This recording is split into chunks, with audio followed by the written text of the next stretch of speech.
final guest tonight is the doyen of that most glamorous breed of journalist, the foreign correspondent. For 40 years, he's covered Asia with insight and style, which made him into one of the legendary figures of journalism. He was a friend of Ian Fleming, the author of the James Bond books, who portrayed him in You Only Live Twice as Dicko Henderson, a boozy, profane Australian journalist. Fleming saw Dick as a well-educated. Bond is back.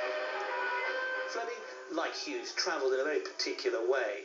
He was not interested in high culture. He was not interested in art galleries. Basically, he wanted to clubs, extremely expensive restaurants, and spent a lot of time in bars.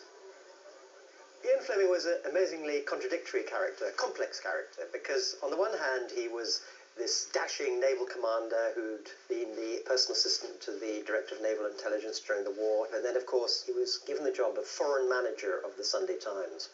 He used to sit in the Sunday Times office with a large map behind him on which he would have pins for all the different correspondence that he was running at different times. And Fleming himself certainly used to imply, or liked to imply at sort of dinner parties, that he was secretly running something that was a sort of informal spy network at the same time. And this is where Richard Hughes came in.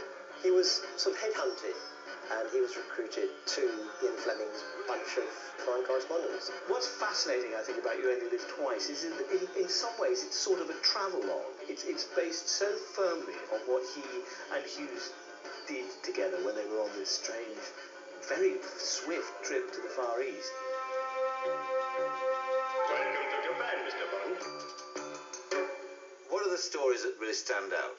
Most good. Fleming asked Hughes to go out and find them.